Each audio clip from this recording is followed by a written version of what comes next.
তাফসীরের মধ্যে আসছেন 360 বছর এই দোয়া পড়ছেন আর কাঁদছেন। আদম আলাইহিস সালাতু ওয়াস সালামের চোখ বেয়ে বেয়ে পানিগুলো পড়তে রয়েছে।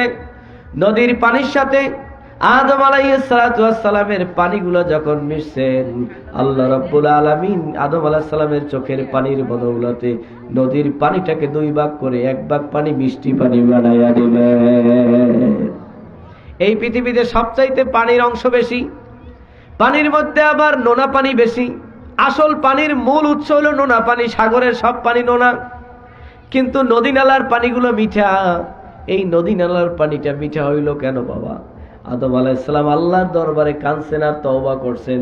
এই তওবার চোখের পানিটা আল্লাহর কাছে এতই প্রিয়, নোনা পানির উপরে আদম আলাইহিস সালাম সাগরের পার দিয়া, নদীর পার দিয়া, নালার পার দিয়া, পুকুরের পার দিয়া, দিঘির পার দিয়া গেছেন, আর চোখের পানি যেই পানির উপরে পড়েছেন পানিটা মিষ্টি হয়ে গেছে। সুবহানাল্লাহ বলেন।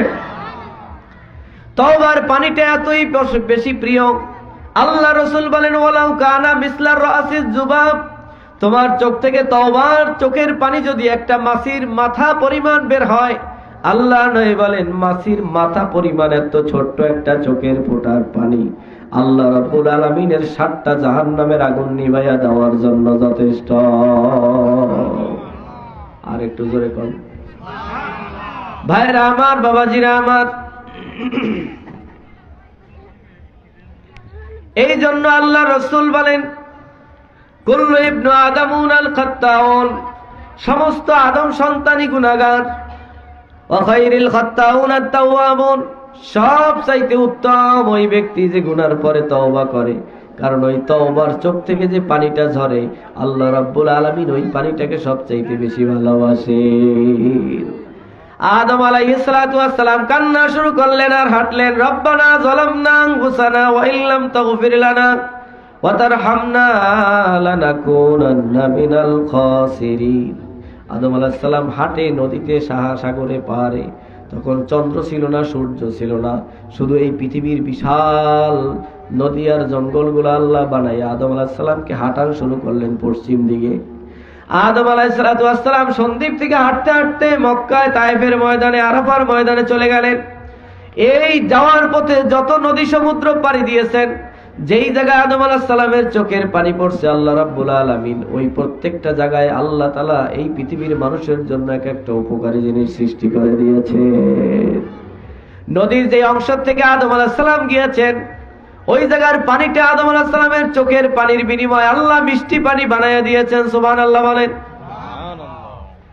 জঙ্গলের মধ্য থেকে আদম আলাইহিস সালাম যেই জায়গা থেকে হেঁটে হেঁটে গিয়েছেন, যেই জায়গায় চোখের পানি পড়েছে ওই জায়গায় যে গাছটা বের হয়েছে ওই গাছটাকে আল্লাহ রাব্বুল আলামিন চন্দন কাঠ পাঠায়া বানায়া দিয়েছেন। চন্দন গাছ আছে না, চন্দন গাছ, চন্দন গাছ দিয়া মেশক আম্বারের আতর বানানো হয়। এই পৃথিবীর সবচেয়ে উপকারী এবং সুগন্ধিযুক্ত গাছ হচ্ছে চন্দন গাছ। কেন? তাফসীরের মধ্যে আসছে এই গাছটা আদম আলাইহিস সালামের চোখের পানিতে সিক্ত হয়ে গাছটা বড় হয়েছে। বলেন সুবহানাল্লাহ। তওবাকারী বান্দা আল্লাহর কাছে সবচাইতে বেশি প্রিয়। ভাইরা আমার, বাবাজিরা আমার, সর্বপ্রথম আমি বলেছিলাম দুই ব্যক্তি আল্লাহর কাছে প্রিয়। ইন্নাল্লাহা ইউহিব্বুত তাওয়াবিন, আল্লাহ সর্বপ্রথম তওবাকারী বান্দাকে ভালোবাসেন। আদম আলাইহিস সালাম তওবা করলেন, আল্লাহ রাব্বুল আলামিন আদমকে ভালোবাসে সন্দ্বীপে পাঠাইয়া 360 বছর কান্দাইয়া তওবার পরিমাণটা বাড়াইয়া আল্লাহ আদমের প্রতি ভালোবাসা বাড়াইয়া দিয়েছে। ইয়া নবী সালামু আলাইকা, ইয়া রাসূল সালামু আলাইকা, ইয়া হাবিব সালামু আলাইকা। না জাহান্নামীরা। তাহলে হাদিসের ভাষ্য মতে যদি এটা জান্নাতের বাগান হয় তাহলে আমরা জান্নাতি। বলেন আলহামদুলিল্লাহ। খুশি না বেজার? কারা কারা খুশি একটু হাত জাগান। নারায়ে তাকবীর। জান্নাতির পরিবেশ তৈরি করতে হবে। আমরা জান্নাতি মানুষ, জান্নাতের বাগান সাজাইতে হবে আমাদেরকে। আল্লাহ রাসূল বলেছেন দ্বীনি মজলিসে যারা কাছে কাছে আগাইয়া বসে, কোরআন এবং হাদিসের বয়ান যেখানে করা হয়, জিকির আজকার তালিম যেখানে দেওয়া হয়, এই জায়গাগুলো হচ্ছে বেহেশতের বাগান। নবীজি বলেন তোমরা যখনই বেহেশতের বাগানে যাবে তখন জান্নাতের ফল টোকানোর চেষ্টা করো। আমরা ছোট্টবেলায় যখন বৈশাখী ঝড়ে আম তলে ছোট্ট বাচ্চারা যখন আম টোকাইতে যায়, তখন যাইয়া পিছনে পিছনে হাঁটে না দৌড়াইয়া সামনে সামনে যায়? যে যত আগে যায় সে তত বেশি পায়।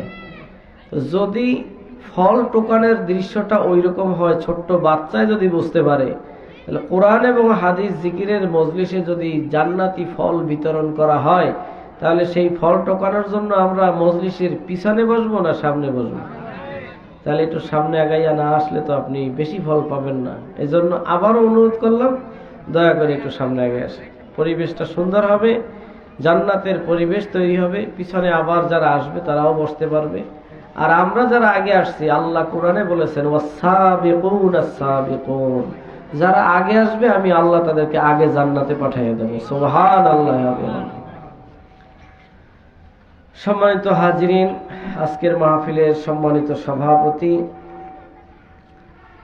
জনাব আলহাজ সার্জেন্ট মোহাম্মদ শামসুল হক গাজী সাহেব, আজকের মাহফিলের সম্মানিত প্রধান অতিথি হযরত মাওলানা হাফেজ আতাউল্লাহ বিন মুসলিম মাদ্দাজিল্লাহুল আলী, কুমিল্লা থেকে আগত। আজকের মাহফিলের আরেকজন বিশেষ বক্তা আমাদের সকলেরই শ্রদ্ধেয় মুরব্বী হযরত মাওলানা আব্দুল মান্নান সাহেব মাদ্দাজিল্লাহুল আলী, মোহতারাম প্রিন্সিপাল হুজুর, এবং আমন্ত্রিত অনেক ওলামায়ে কেরাম, আবু তাহের মেজবাউদ্দিন, জনাব মাওলানা মোহাম্মদ আব্দুল কুদ্দুস সাহেব সহ অত্র এলাকার গণ্যমান্য ব্যক্তিবর্গ, সম্মানিত মুরব্বিয়ানে কেরাম, যুবক ভাইয়েরা, ছোট্ট বন্ধুরা, পর্দার অন্তরালের সম্মানিতা মা ও বোনেরা, আল্লাহ পাক রব্বুল আলামিনের দরবারে লাখো কোটি শুকরিয়া যে মহান রব্বুল আলামিন আমাদেরকে দুনিয়ার সমস্ত কাজকাম ফেলে একটি জান্নাতি পরিবেশে কোরআন এবং হাদিসের কথা শোনার জন্য আল্লাহ আমাদেরকে উপস্থিত হওয়ার তৌফিক দান করেছেন। বলেন আলহামদুলিল্লাহ। আমরা ভাগ্যবান যারা এই মাহফিল মঞ্চে উপস্থিত হয়েছি, আর তারাও ভাগ্যবান হবেন যারা আল্লাহর এই কোরআন ও হাদিসের আকর্ষণে অল্প সময়ের ভিতরেই আমাদের মাহফিল মঞ্চে উপস্থিত হবেন। আমরা তাদের জন্য দোয়া করি, আল্লাহ যেন দুনিয়াবি কাজকাম ফেলে তাদেরকেও জান্নাতের পরিবেশে আসার তৌফিক দান করে। বলেন আমিন। আজকের এই মাহফিল বাজার মিলানোর জন্য নয়, চটপটি বেচা এবং খাওয়ার জন্য নয়, চায়ের আড্ডা গল্পের আসরের জন্য নয়, কোরআন এবং হাদিস থেকে কিছু কথা শুনে পরকালীন জিন্দেগি কিভাবে অনাদি অনন্তকালের সেই জীবনে আমি চিরসুখী জান্নাতের মেহমান হতে পারি, সেই উদ্দেশ্যে আজকের মাহফিল। ঠিক কিনা বলেন? মাহফিল করার কি আর কোনো উদ্দেশ্য আছে নাকি? মাহফিল দিয়ে কি ভোট কালেকশন করা যায়? মাহফিল দিয়ে কি টাকা ইনকাম করা যায়? মাহফিল হবে আল্লাহর জন্য। কিভাবে একটা মানুষ জান্নাতে যাইতে পারে, আর কোনো উদ্দেশ্য আছে নাকি? এই উদ্দেশ্যেই আমরা এসেছি। এজন্য আজকের এই এলাকার যারাই আছে, আল্লাহ যেন সবাইকে এই ময়দানে কবুল করে। বলেন আমিন। সম্মানিত হাজিরিন, আমি বেশি কথা বলবো না, সংক্ষেপে আপনাদের সামনে কিছু আলোচনা করব। আমাদের মাঝে দূর দারাজ থেকে অনেক মেহমান বৃন্দ আসবেন, তারা মূল্যবান আলোচনা করবেন। আমি সংক্ষেপে আপনাদের সামনে কুরআনুল কারীম থেকে একখানা আয়াতে কারিমা তেলাওয়াত করেছি। এই আয়াতকে আবর্তন করেই কিছু কথা আপনাদের সামনে উপস্থাপন করব ইনশাআল্লাহ। আল্লাহ পাক রব্বুল আলামিন কুরআনুল কারীমে ইরশাদ করেছেন, ইল্লা মান তাবা ওয়া আমানা ওয়া আমিলা আমালান সলিহা ফাউলাইকা ইউবাদদিলুল্লাহু সাইয়্যাতিহিম হাসানাত ওয়া কানাল্লাহু গফুরার রহিমা। আল্লাহ বলেন, যারা তওবা করবে, এই যে খেয়াল করতে হবে, এদিকে খেয়াল করতে হবে, কথা বলা যাবে, যারা তওবা করবে, ইল্লা মান তাবা, যারা তওবা করবে, ওয়া আমানা এবং ঈমান আনয়ন করবে, ওয়া আমিলা আমালান সলিহা নেক আমল করবে, আল্লাহর ইবাদত বন্দেগী করবে, ফাউলাইকা ইউবাদদিলুল্লাহ, তাদের জন্য আল্লাহর একটা পুরস্কার হচ্ছে, আল্লাহ তাদের গুনাহগুলো নেকের দ্বারা পরিপূর্ণ করে দিবেন। সুবহানাল্লাহ। আর একটু জোরে বলেন না সুবহানাল্লাহ। ওয়া কানাল্লাহু গফুরার রহিমা। আর আমাদের জানা উচিত যে আল্লাহ পাক রব্বুল আলামিন হচ্ছেন গফুরুর রহিম, তিনি ক্ষমাশীল দয়াবান। এই আয়াতকে কেন্দ্র করে আমরা কিছু কথা শুনবো। ইল্লা মান তাবা, যারা তওবা করে। আল্লাহ কোরআনে বলেছেন এই তওবাকারী বান্দাদেরকে আমি আল্লাহ ভালোবাসি। হাতে কাজ করবেন, মুখে কথা বলবেন না ভাইরা। কাজ করবেন, কথা বলবেন না, ইশারায় কথা বলবেন, কিন্তু হাতের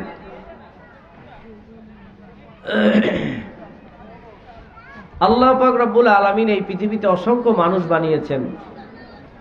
তাদের মধ্য থেকে আল্লাহ তাআলা দুই শ্রেণীর মানুষকে ভালোবাসেন।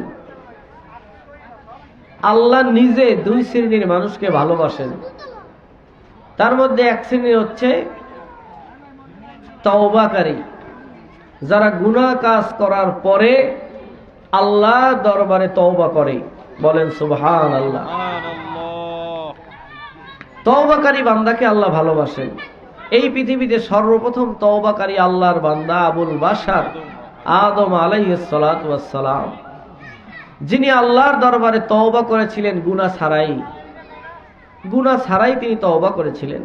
সামান্য অজানা ভুলের কারণে আল্লাহর দরবারে তওবা করে তিনি আল্লাহ তাআলার এমন নৈকট্য অর্জন করেছেন, আল্লাহ পাক তার উপরে খুশি হইয়া তৎনগদ তাকে 3টে পুরস্কার দান করেছেন। বলেন সুবহানাল্লাহ। আপনারা জানেন আদম আলাইহিস সালাতু ওয়াস সালামের স্ত্রী আমাদের মা হাওয়া আলাইহিস সালাতু ওয়াস সালামকে শয়তান ওয়াসওয়াসা দিয়া গন্ধম ফলের রস খাওয়াইছিল। আল্লাহ পাক রব্বুল আলামিন আদম আর হাওয়ার পেটে গন্ধমের রস যাওয়ার কারণে তাদের শরীর থেকে জান্নাতি পোশাক খুলে নিলেন। আল্লাহর নির্দিষ্ট এরিয়ার ভিতর থেকে তাদেরকে বের করার প্রথম সিগন্যাল দিলেন, জান্নাতি পোশাক খসে গেল। আদম আলাইহিস সালাম নবী মানুষ, জান্নাতি মানুষ, বুঝতে পারলেন যে জান্নাতি পোশাক যখন সরে গিয়েছে নিশ্চয়ই আমার কোনো ভুল হয়ে গেছে। সঙ্গে সঙ্গে তিনি গাছের 3টি পাতা ছিঁড়ে নিজের লজ্জাস্থানকে হেফাজত করলেন। আম্মাজান 5টা পাতা ছিঁড়ে লজ্জাস্থানের হেফাজত করে একজন আরেকজনের দিক তাকিয়ে খুব লজ্জা অনুভব করে অনুশোচিত হয়ে বলছে, কি ভুল করেছি বলো, একজন আরেকজনের কাছে। আম্মাজান হাওয়া আলাইহিস সালাম বুঝতে পেরে বললেন যে আমি তো এই ভুল করেছি। আদম আলাইহিস সালাতু ওয়াস সালাম বুঝতে পারলেন আল্লাহর হুকুম লঙ্ঘন করা হয়ে গেছে। আল্লাহকে ডাক দিয়া বললেন, রব্বুল আলামিন, ভুল করেছি না জেনে, দয়া করে আপনি আমাদের ক্ষমার ব্যবস্থা করে দেন।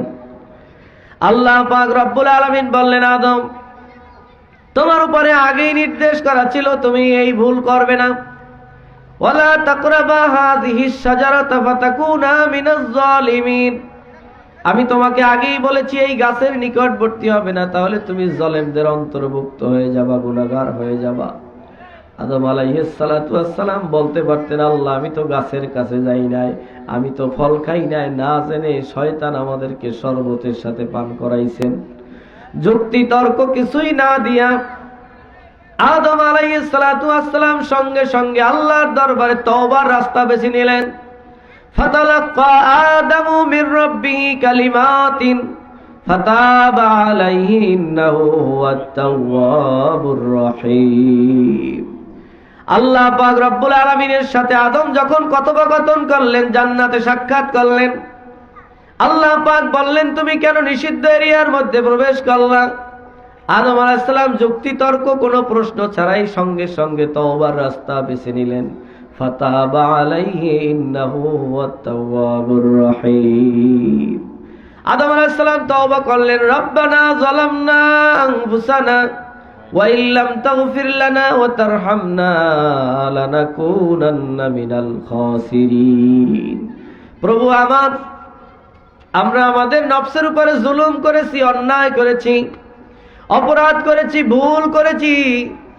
যদি আপনি আমাদেরকে ক্ষমা না করেন, আমাদের প্রতি রহম না করেন, লানাকুনান্না মিনাল খাসিরিন, তাহলে আমরা অবশ্যই ক্ষতিগ্রস্তদের অন্তর্ভুক্ত হয়ে যাব। আল্লাহ পাক রব্বুল আলামিন খুশি হয়ে গেলেন। আদম আলাইহিস সালামের তওবাটাকে আল্লাহ তাআলা পছন্দ করলেন, ভালোবাসলেন। আল্লাহ পাক রব্বুল আলামিন বললেন, আদম, তোমার তওবাটা আমার ভালো লাগছে, কবুলটা আমি করব, তবে একটু সময় সাপেক্ষে। জান্নাতি পোশাক খুলে দিলেন। আদম আর হাওয়াকে দুনিয়ায় পাঠাইয়া দিলেন এই তওবার উপরে তোমাদেরকে ইস্তেকামত থাকতে হবে।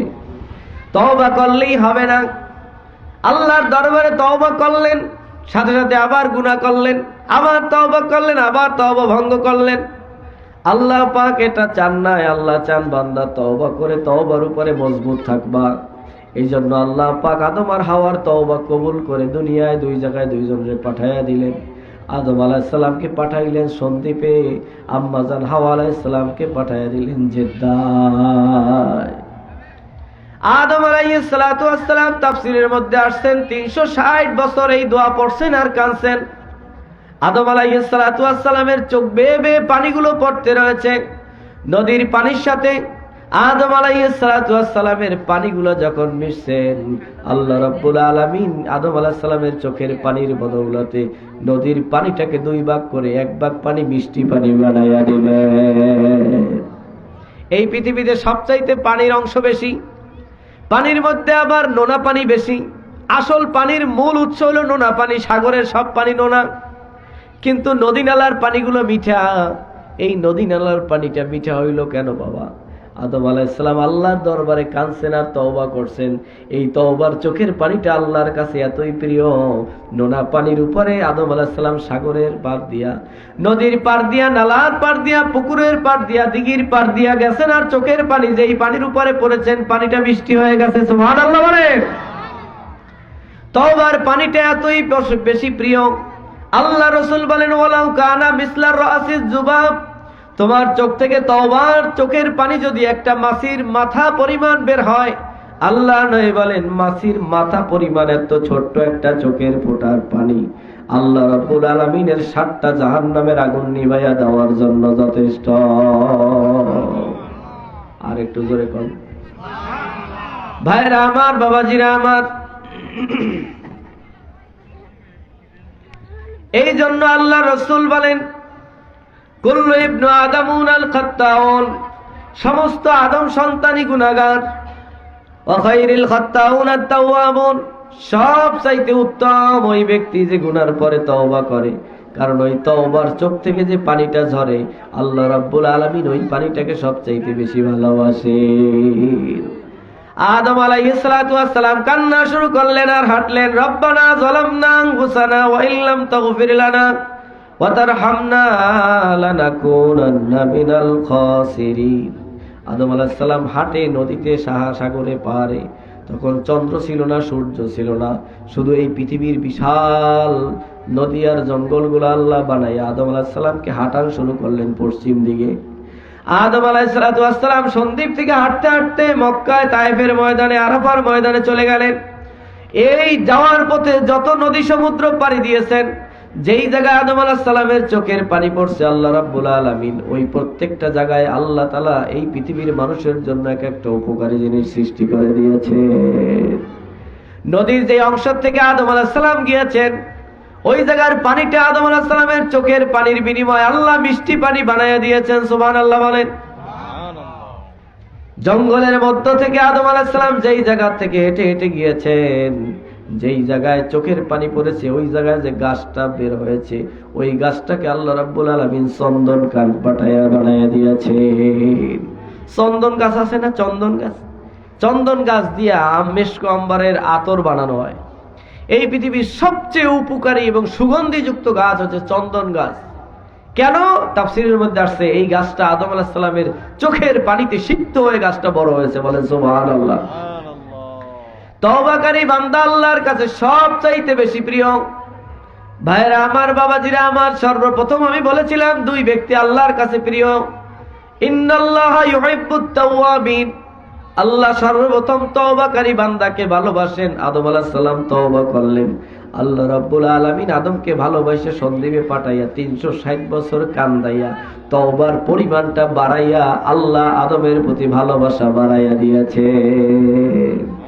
তওবা সাথে সাথে কবুল না করিয়া 360 বছর লম্বা করছেন এই কারণে যে আদম যত কাঁদবে আমি আল্লাহর মায়া আদমের উপরে তত বাড়বে। সুবহানাল্লাহ বলেন।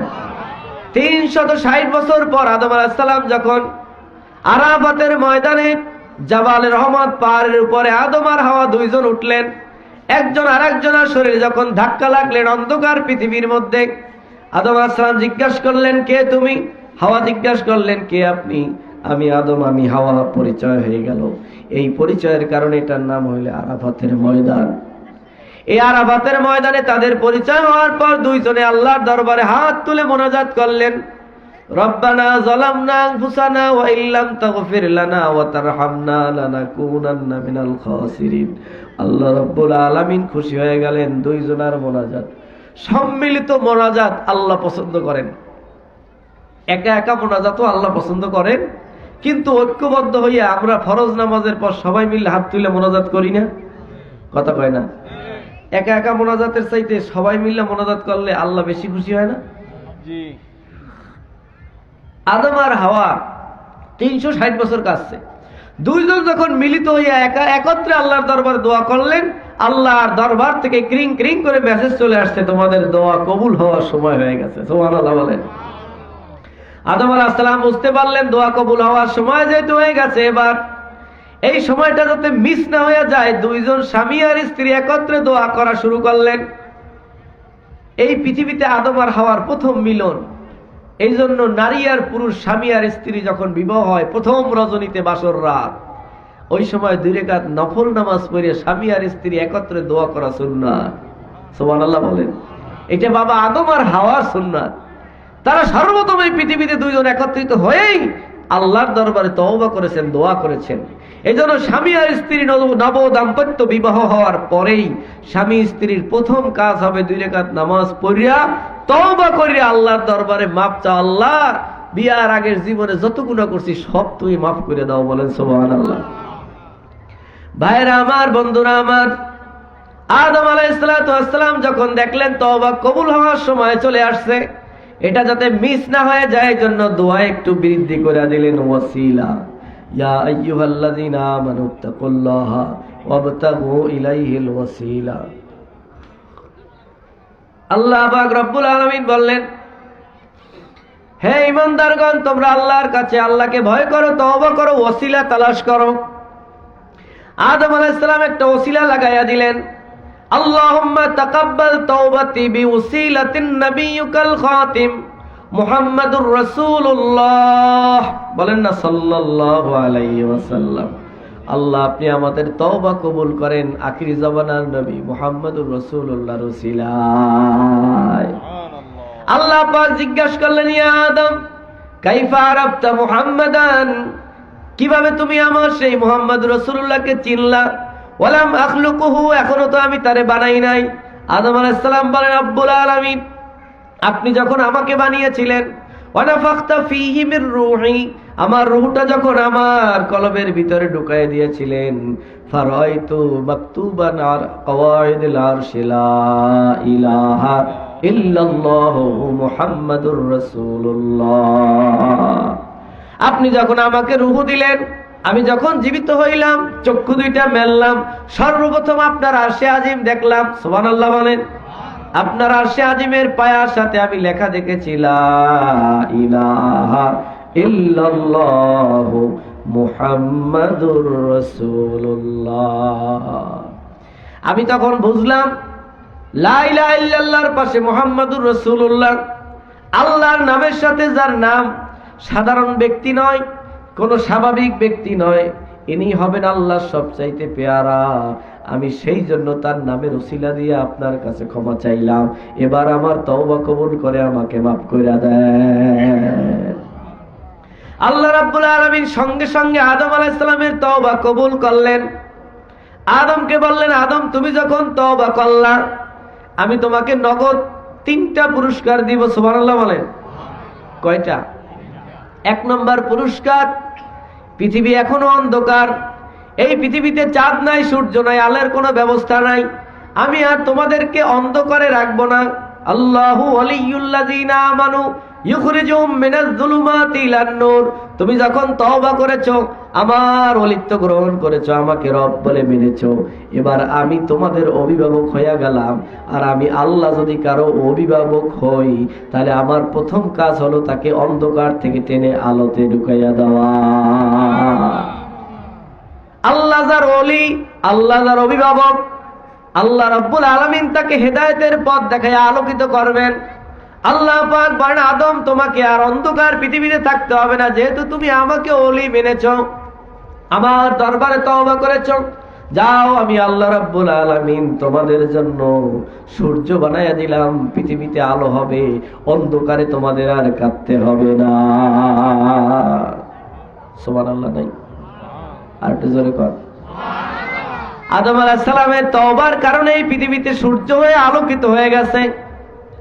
সূর্য সকাল থেকে সন্ধ্যা পর্যন্ত, সন্ধ্যা থেকে সকাল পর্যন্ত আলো দেয়। যখন সকাল থেকে সন্ধ্যা পর্যন্ত আলো থাকে, আদম আলাইহিস সালাম আর হাওয়া আলাইহিস সালাম দুনিয়াবি সব কাজ কাম সারে ঘুরে ফিরে আনন্দ করে।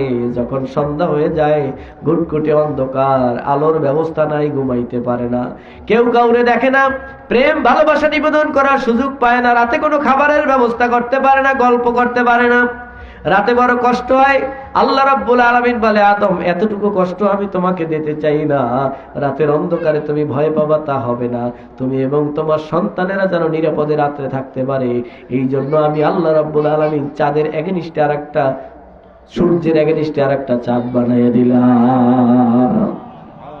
এই পৃথিবীতে চাঁদ এবং সূর্য হয়েছে আমাদের বাবা আদমের তওবার উসিলায়, বলেন সুবহানাল্লাহ। এই জন্য যারা তওবা করবে তাদের 1 নম্বর পুরস্কার হবে, দুনিয়ায় যা প্রয়োজন আল্লাহ রাব্বুল আলামিন সব প্রয়োজন মিটাইয়া দিবেন। সুবহানাল্লাহ বলেন। 1 নম্বর পুরস্কার, যা প্রয়োজন তাই আল্লাহ ব্যবস্থা করবেন। যদি আপনার টাকার প্রয়োজন হয়, আল্লাহ টাকা দিবেন। যদি আপনার সুস্বাস্থ্যের প্রয়োজন হয়, সুস্বাস্থ্য দিবেন। যদি আপনার ক্ষমতার প্রয়োজন হয়, ক্ষমতা দিবেন।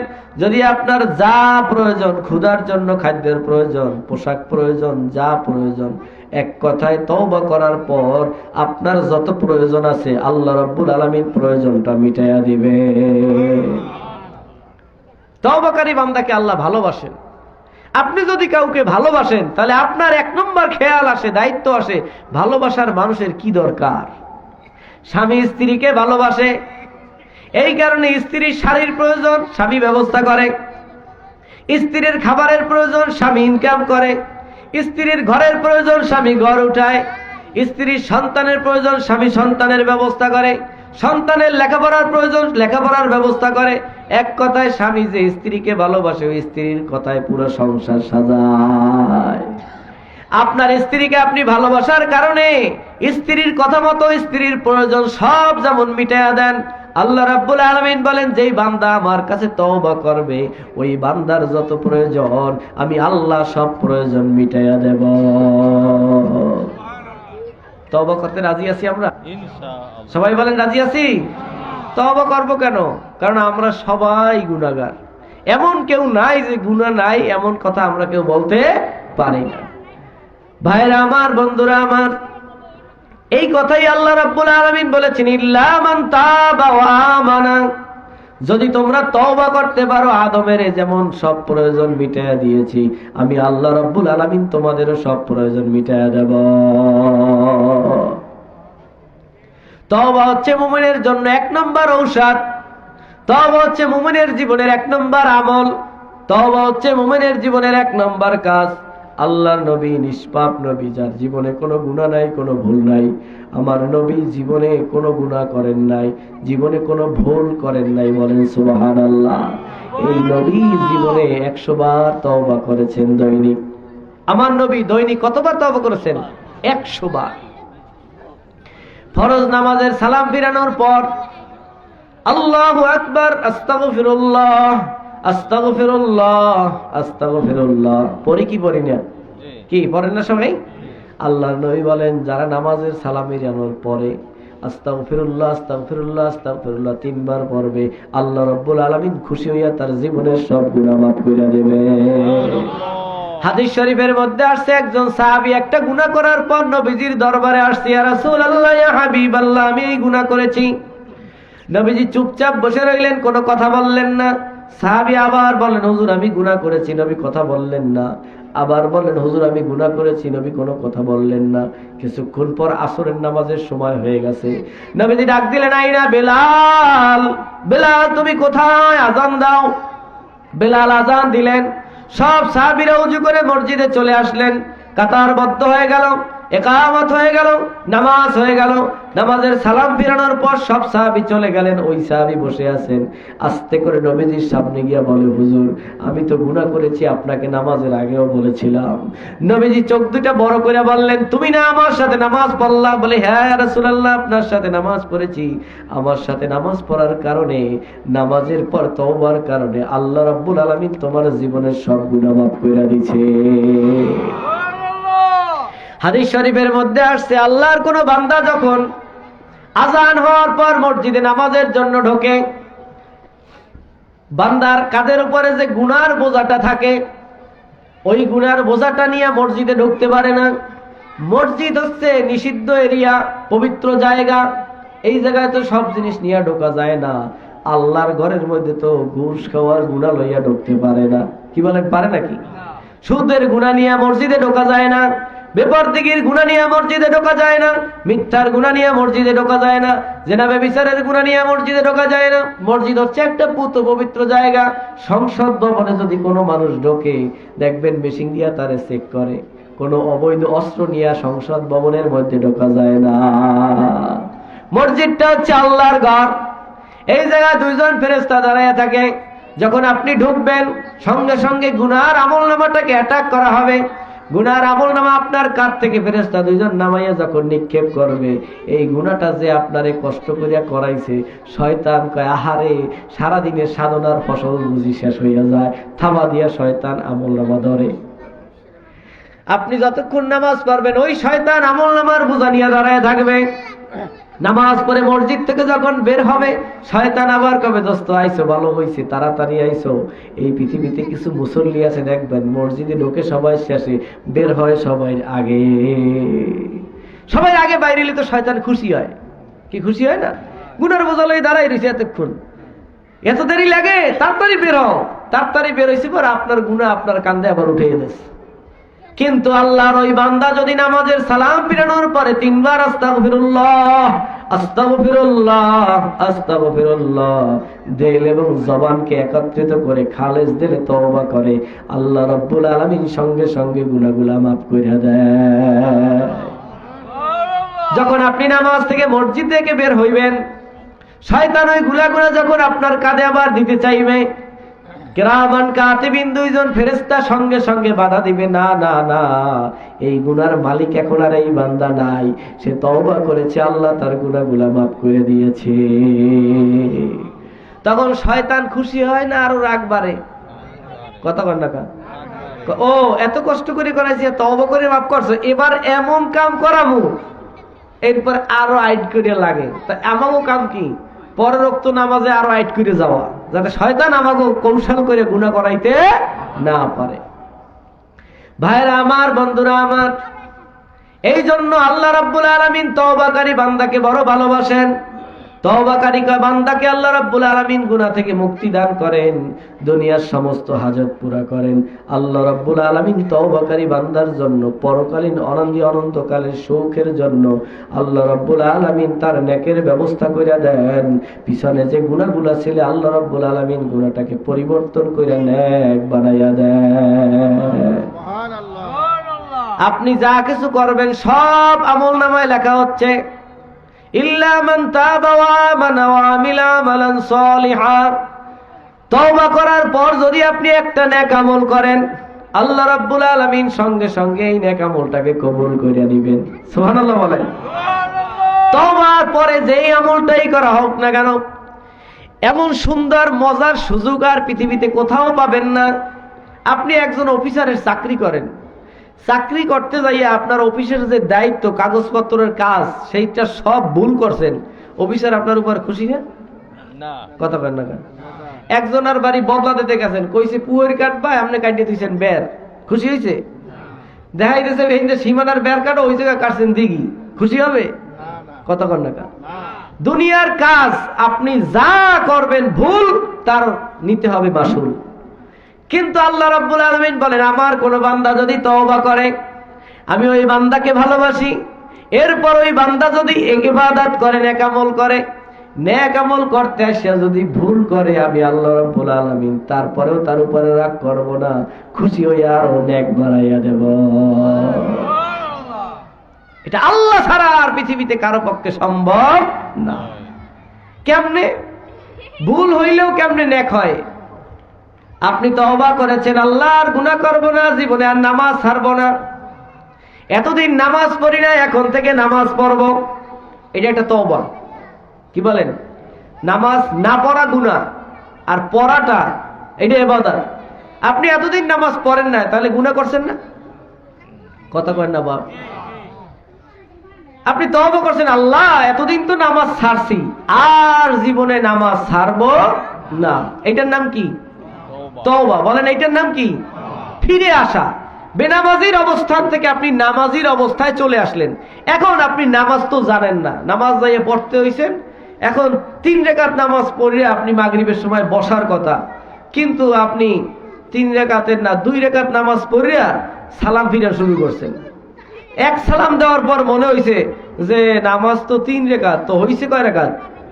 2 রাকাত, তার বাকি আছে না 1 রাকাত। এখন কতক্ষণ ভাই? তখন আপনি কি করলেন? আবার উঠে দাঁড়াইয়ে নামাজ পড়লেন, আর 1 রাকাত পড়ার পর কয় রাকাত হইল? 3 রাকাত। 3 রাকাত পড়ার পর আত্তাহিয়াতু, দুরূদ শরীফ, তারপর কি? দোয়া মাসুরা পড়লেন। এরপর ডান দিকে সালাম ফিরাই এখন আপনাকে কি করতে হবে বলেন তো? সুজদা দিতে হবে। কয়টা?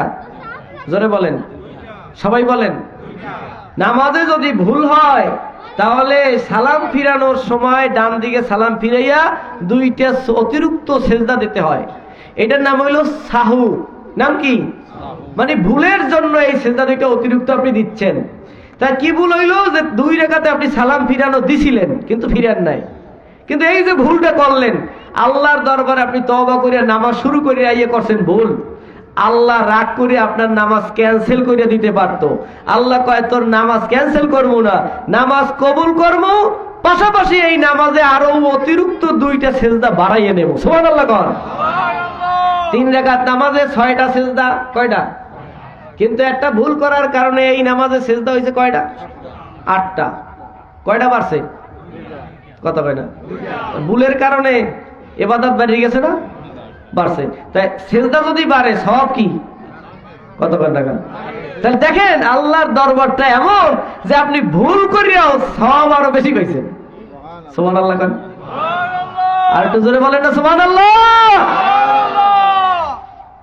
আল্লাহ রাব্বুল আলামিন তওবাকারী বান্দাকে এতই ভালোবাসেন, ওই বান্দা যদি আল্লাহর দরবারে ফিরে আসে, আল্লাহ রাব্বুল আলামিন তাকে এত ভালোবাসেন, ওই বান্দা যদি ভুল করে আল্লাহ রাব্বুল আলামিন তার বিনিময়ে তাকে নেক দিয়া দেয়। বনি ইসরাইলের যুগে একজন মূর্তি পূজারী ছিল। ওই মূর্তি পূজারী একটা মূর্তি বানাইয়া সবসময় মূর্তির নামে জিকির করত। সনাম। সনাম অর্থ কি? মূর্তি। বলেন সনাম অর্থ কি? মূর্তি। তো ওই লোকটা সবসময় জিকির করত সনাম সনাম সনাম। আল্লাহর পাগল যারা তা সবসময় জিকির করে আল্লাহ আল্লাহ আল্লাহ। কথা হয় না? জিকির করে না? জিকির করে। গাজার পাগল যারা হেরা সারাদিন খালি আঙ্গুল টেপে হুদো দিও। আর যে যার পাগল সে ওই ধান্দাই সবসময় থাকে। তা উনি হইল যাইয়া কি?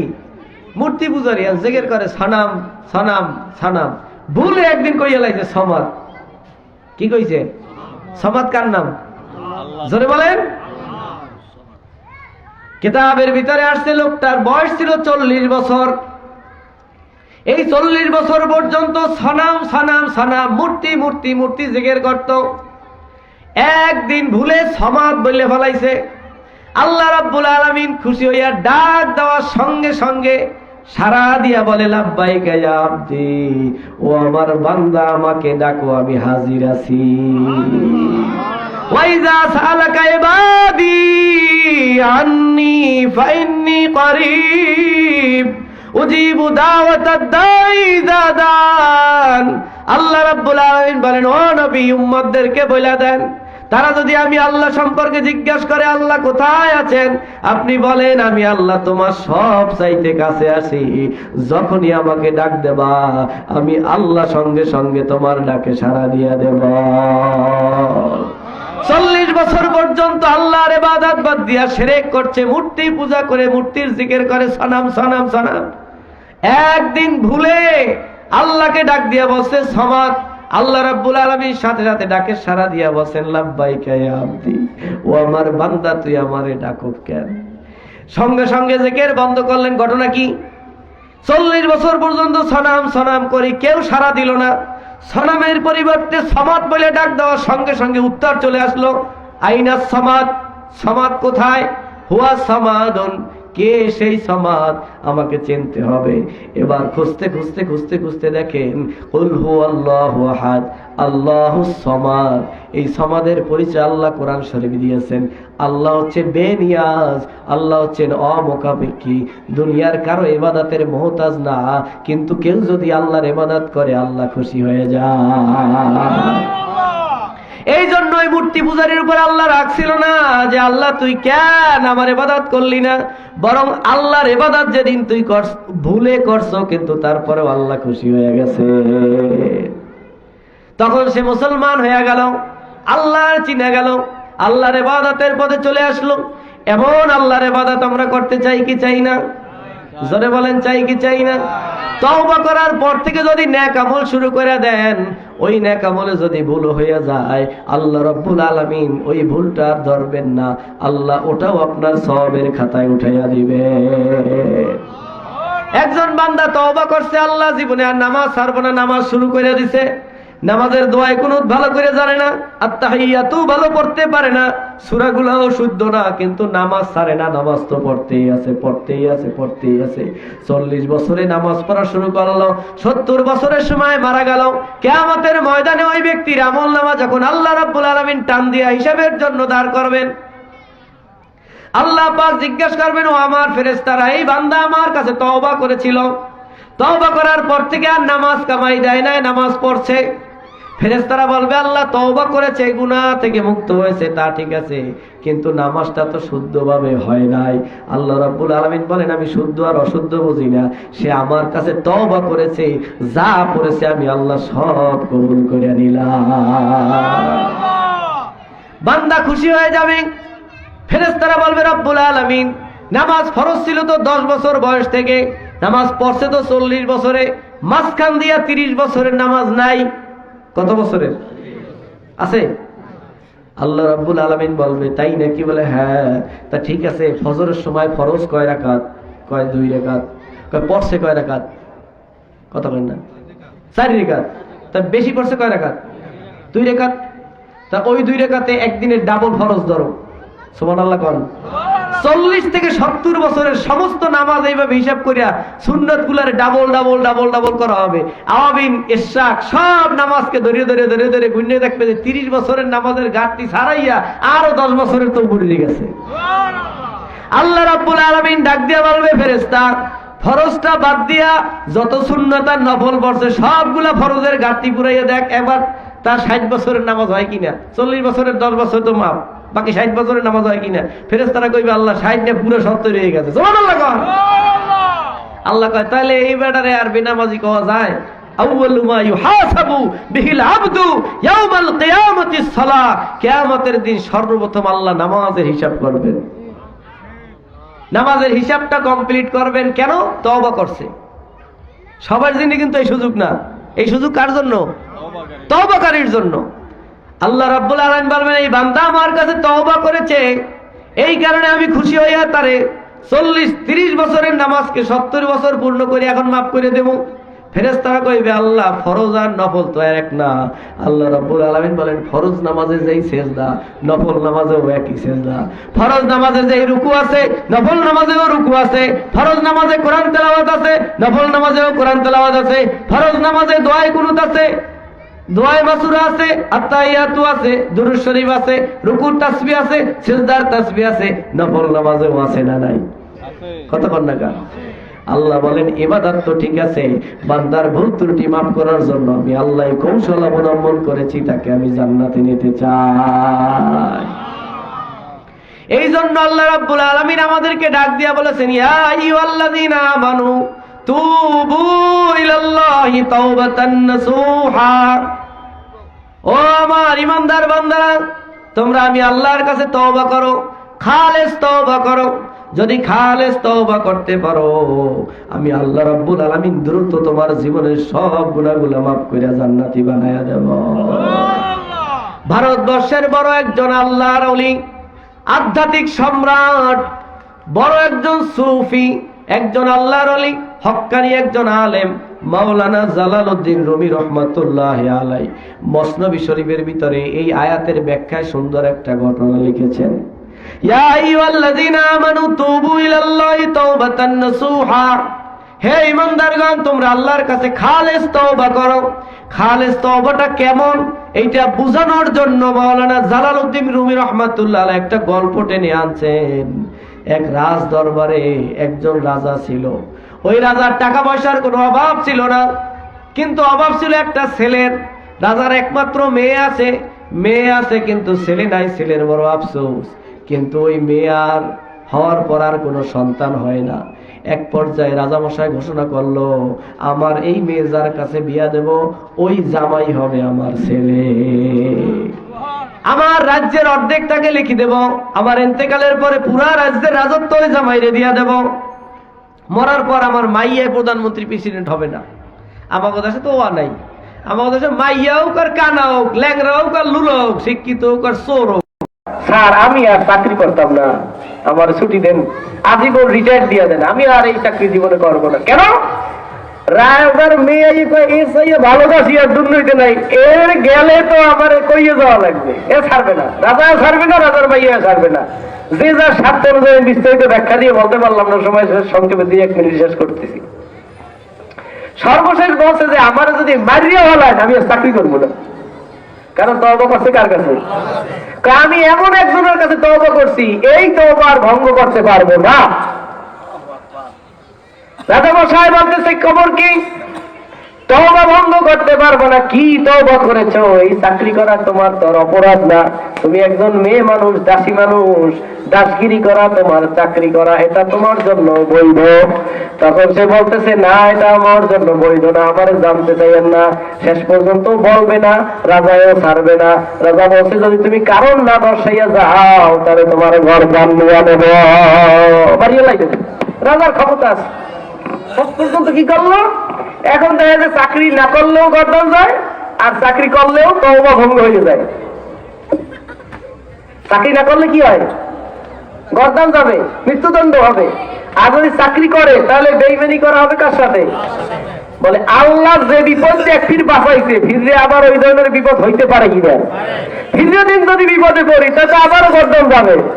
আল্লাহ তো সেদিন বাঁচাবে না। আজকে যদি আমি ধোঁকাবাজি করি আল্লাহর সাথে, কাজে আল্লাহরে ঠিক রাখতে পারলে এই রাজা যদি গর্দান কাঁদেও কাঁদুক, তবুও আল্লাহর সাথে আমি তওবা ভঙ্গ করতে পারবো না। রাজা মশাই খবরদার, আপনি আমাকে বাধ্য করবেন না। যদি বাধ্য করেন তবুও আমি চাকরি করব না। রাজা বলেন তোমাকে বলতে হবে তুমি কেন চাকরি করবে না। এবার বলতেছে রাজা মশাই শোনেন, আমি আসলে মেয়ে না, আমি হইলাম একটা ছেলে মানুষ, জীবনে বহু টাউটারি বাটপারি করছি, আপনার সাথে একটা প্রতারণা করার জন্য আসছিলাম। আপনার মেয়েও আমার এই সাদরে গ্রহণ করছে, কিন্তু আমি যে এই বিপদে পড়ছিলাম ওই দিন যদি ধরা খাইতাম আপনার মেয়েও আমারে বাঁচাইতে পারতো না, আমার ঘর দাম যাইতো। ওই সময় আমি আল্লাহ দরবারে খালেস তওবা করেছি, আমি আল্লাহ ছাড়া আর কারো সাহায্যকারী পাই নাই।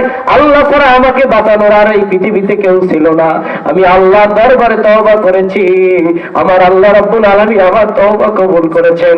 ওই দরবার থেকে আমি আর খালি হাতে যেহেতু ফিরি নাই, আল্লাহ রাব্বুল আলামিন বান্দাকে ডাক দিয়া বলে, রে বান্দা বাজা বাজা হর কে হই বাজা, আমার দরবার থেকে ফিরে যাস না। লা তাকনাতু মির রাহমাতিল্লাহ, যত বড় পাপী হও আমি আল্লাহর দরবারে তওবা করো, আমি মাফ করে দেব। আল্লাহ দরবারে তওবা করেছি, আল্লাহ আমাকে বাঁচিয়েছেন। এবার যদি আপনি আমাকে মৃত্যুদণ্ড দেন, আমার বিশ্বাস আপনার হাত থেকে আমার আল্লাহ ইচ্ছা করলে বাঁচাইতে পারে। কাজে আমি আর কথা গোপন করলাম না, আমি একটা ছেলে মানুষ, আর এই কাজ করব না, আমি খালেস তওবা করেছি।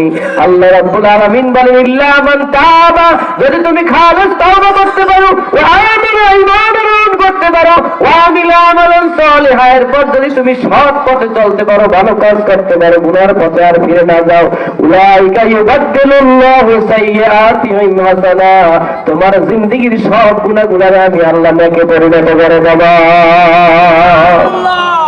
হে দোস্ত, তুমি যখন আল্লাহর দরবারে তওবা করেছো, আর যখন গুনাহে ফিরে যাইতে চাও না, আমি আল্লাহ তোমারে বাঁচাইয়া দিলাম, তওবাটা কবুল করলাম, এরপরে আমি তোমার জন্য যেই রাস্তাটা হারাম ছিল ওটা হালাল বানাইয়া দিতে আছি। রাজায় মনে মনে ভাবলো, এই অবস্থায় যদি এই ছেলে প্রকাশ পায় আর এটা যদি ছাড়িয়ে দিই, তাহলে এই মাইয়ে তো আর কেউ বিয়ে করবে না। কি বলেন, করবে? বাণিজ্য থাকবে না। তার চেয়ে বরং দেখতে ভালো, শুনতে ভালো, তওবা করছে, এটা আল্লাহর খালেস বান্দা হয়ে গেছে, জীবন যাইতে রাজি, তওবা ভঙ্গ করতে রাজি না। কাজে এই ছেলে তো আল্লাহর ওলি, কাজে এই ছেলে হাত ছাড়া করা যাবে না। রাজায় তারে নিজের মেয়েকে বিয়া দিয়ে দিল। বলে সুবহানাল্লাহ। পরবর্তী রাজা তিনি হয়ে গেলেন, তওবা করার কারণে গুনাহ মাফ পাইলেন, শাস্তি থেকে মুক্ত হইলেন এবং পরবর্তীতে রাজপথটাও পাইয়া গেলেন। বলেন সুবহানাল্লাহ। এই জন্য আমরা খালেস তওবা করতে রাজি আছি। কারা কারা একটু হাত জায়গায় নারে তাকবীর, আল্লাহ কবুল করেন, বলেন আমিন। আমরা একটু খালেস তওবা করব, আল্লাহ যেন আমাদের জীবনের সমস্ত গুনাহ মাফ করে। বলেন আমিন। সব সময় তওবার রাস্তা খোলা, কিয়ামত যতক্ষণে না হবে, আজরাইল আপনার কাছে যতক্ষণে না আসবে, এই দুইটা হইল তওবার জন্য বাধা। একটা হইল কিয়ামত কায়েম হওয়া, আর একটা হইল আজরাইল আপনার সাথে সাক্ষাৎ করা। এর আগ পর্যন্ত তওবার দরজা কি খোলা। তওবা করতে হবে বেশি বেশি। তওবা করতে করতে করতে এক সময় আল্লাহ পাকের খাস বান্দা হয়ে যাব, আল্লাহর পেয়ারা হয়ে যাব, আল্লাহর ভালোবাসার বান্দা হব। আল্লাহই আমাকে নেক কাজ করাবেন, আল্লাহই আমাকে গুনাহ থেকে বাঁচাবেন, আল্লাহই আমার পরকালে নাজাতের ব্যবস্থা করবেন। বলেন আল্লাহুম্মা আমিন। এজন্য অনুরোধ, মাহফিলের শেষে খালেস তওবা হবে, দোয়া হবে, মোনাজাত হবে, তওবাটা শেষ সময় করে নেব আমরা ইনশাআল্লাহ। পারবো না? কি বলেন, পারবো না? আর তওবা মানে কি? আস্তাগফিরুল্লাহ রাব্বি মিন কুল্লি যামবি, তওবা হয়ে গেল। মন থেকে আল্লাহ জীবনে যত ভুল করেছি আর করব না, এইটাই হচ্ছে আসল তওবা। আল্লাহ পাক আমাদেরকে তওবার সহিত জীবন যাপন করার তৌফিক দান করুন। বলেন আমিন। কথা সংক্ষেপ করলাম, যেহেতু প্রধান মেহমান চলে আসছেন অনেক দূর থেকে আমাদের দেশে, উনি আসছেন, উনি হয়তো মুসাফির অবস্থায় আছেন, ওনার কথা শুনবেন, ওনার সাথে আমরা দোয়া করে এখান থেকে ইনশাআল্লাহ বিদায় হব। আমি সংক্ষেপে যতটুকু কথা বললাম, সময় সংক্ষেপ হইলে কথা বলতে তাড়াহুড়া ভাবে, তারপরে যতটুকু চেষ্টা করছি, আল্লাহ যেন আমাকেও তওবা নসিব করেন, আমি যেন তওবা করে দুনিয়া থেকে যেতে পারি, আপনারাও যেন তওবা করে আল্লাহ ওয়ালা হয়ে গুনাহ মুক্ত জীবন নিয়ে যেন পরকালে বাড়ি দিতে পারেন। আল্লাহ কবুল করুন। বলেন আমিন। ওয়া আখিরু দাওয়ানা আলহামদুলিল্লাহি রাব্বিল আলামিন। আসসালামু আলাইকুম ওয়া রাহমাতুল্লাহি ওয়া বারাকাতুহু। নারে তাকবীর, আরে সবাই একসাথে নারে তাকবীর, নারে রিসালাত। আজকের মাহফিল মুজ্জাস মেহমান, নারে তাকবীর।